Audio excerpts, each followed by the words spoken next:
menjelaskan tentang mutasi DNA pada albinisme. Perkenalkan, nama saya Kailia Syakira dengan NIM 07251104. Perkenalkan, nama saya Nabila Zahra dengan NIM 07251101. Perkenalkan, nama saya Syarifah Dasari dengan NIM 0725110311. Perkenalkan, nama saya Arjuna Prasetyo Nugroho dengan NIM 0725111049. Selamat menyimak video kami.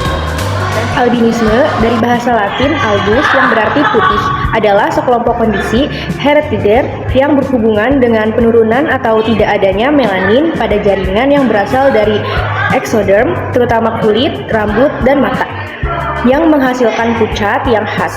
Presentase yang paling umum dipikirkan adalah albinisme oculocutaneous atau OCA. OCA adalah sekelompok gangguan genetik dengan fenotipe serupa yang berasal dari kesalahan dalam sintesis melanin. Seperti namanya, efek yang paling dramatis terjadi pada mata dan kulit. Manifestasi kulit lebih heterogen dan muncul bersamaan dengan spektrum keparahan tergantung pada subtipe OCA. Struktur okular bergantung pada melanin untuk pensinyalan saat berkembang di dalam rahim. Dengan demikian, serat saraf optik yang salah arah menghasilkan manifestasi okular yang lebih seragam dari gangguan tersebut. Dua dampak signifikan hipomelanosis dapat dibagi menjadi konsekuensi dermatologis dan oftalmologis. Karena eumelanin bersifat fotoprotektif, albinisme menyebabkan peningkatan risiko kerusakan akibat sinar matahari dan keganasan terkait UV, terutama karsinoma sel squamosa.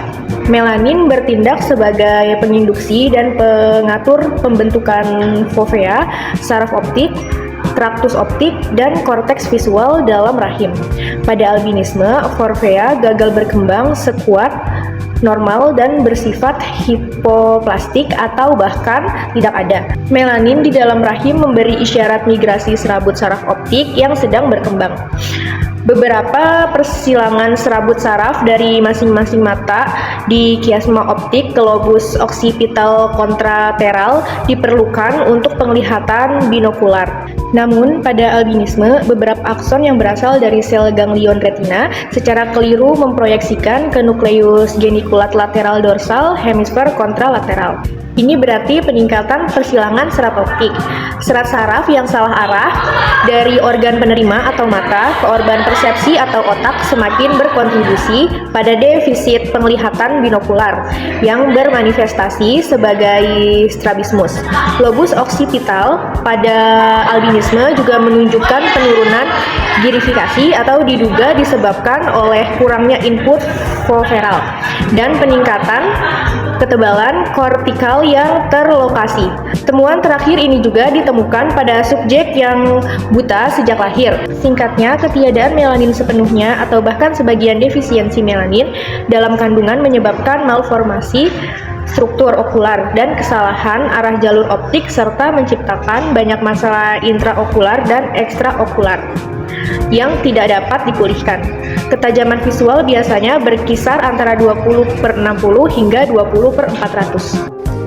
Albinisme merupakan kelainan genetik yang disebabkan oleh mutasi pada gen-gen yang berperan dalam proses sintesis melanin. Salah satu bentuk albinisme yang paling umum adalah oculocutaneous albinism tipe 1 atau yang disebut OCA1, yang disebabkan oleh mutasi pada gen TYR atau tirosinase yang terletak di kromosom. Gen ini mengode enzim tirosinase yang itu enzim dalam pembentukan melanin. Berbagai jenis mutasi telah ditemukan pada gen TYR, antara lain mutasi missense, nonsense, dan frame-shift akibat insersi atau delesi nukleotida, serta splice site mutation yang mengganggu proses penyambungan mRNA. Mutasi-mutasi tersebut menyebabkan penurunan atau hilangnya aktivitas enzim tirosinase sehingga sintesis melanin tidak dapat berlangsung secara normal.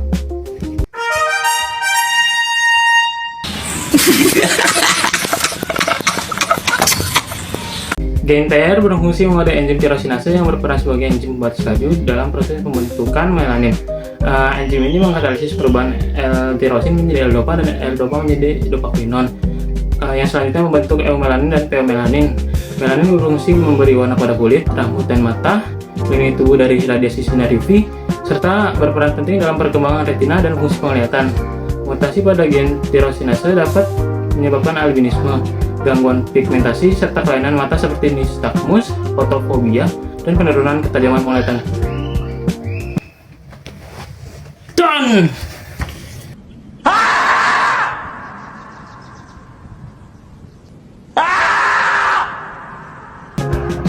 Selanjutnya ada gejala albinisme.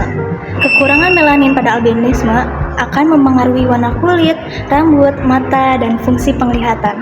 Gejala yang muncul tergantung pada jumlah melanin yang diproduksi oleh tubuh.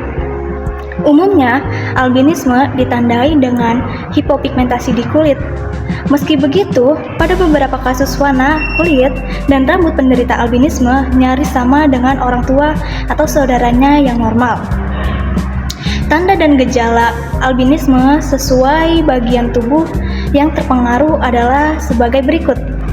Gejala yang pertama adalah warna rambut, kulit, dan iris mata. Tanda yang paling mencolok pada penderita albinisme adalah warna rambut dan kulitnya. Orang dengan albinisme dari keturunan Afrika atau Asia bisa memiliki rambut berwarna kuning, kemerahan, atau kecoklatan. Warna rambut juga bisa terlihat sangat putih, tetapi dapat berubah menjadi lebih gelap seiring usia bertambah. Perubahan tersebut dapat disebabkan oleh produksi melanin yang meningkat atau paparan mineral tertentu yang ada di lingkungan. Sementara itu, kulit penderita albinisme bisa berwarna sangat putih. Kulit orang dengan albinisme juga sangat sensitif terhadap paparan sinar matahari. Akibatnya, penderita albinisme lebih rentan terkena sunburn dan kanker kulit. Iris mata orang dengan albinisme juga bisa berwarna kecoklatan, biru terang, atau kemerahan. Selanjutnya, ada di mata. Semua tipe albinisme menyebabkan gangguan di mata. Berikut beberapa tanda dan gejalanya, yaitu yang pertama, ada penurunan fungsi penglihatan akibat kelainan pada perkembangan retina. Yang kedua, ada gerakan mata tidak terkendali atau nystagmus. Yang ketiga, mata sensitif terhadap cahaya atau fotofobia. Yang keempat, mata juling atau strabismus. Yang kelima, rabun dekat atau hipermetropi. Yang keenam, mata silinder atau astigmatisme. Ketujuh, rabun jauh atau miopik, kebutaan. Gangguan penglihatan tersebut bisa membuat anak-anak dengan albinisme terlihat canggung dan linglung saat merangkak atau mengambil sesuatu benda. Akan tetapi, kemampuan adaptasi anak umumnya akan membaik seiring bertambahnya usia. Selanjutnya, ada cara diagnosis penyakit albinisme.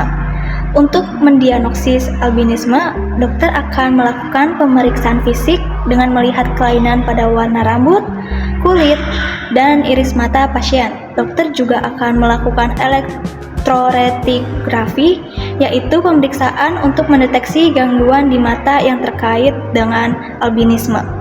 Meski umumnya albinisme dapat diketahui dengan pemeriksaan fisik, dokter akan melakukan tes genetik untuk lebih memastikan diagnosis, terutama jika ada riwayat albinisme di dalam keluarga pasien.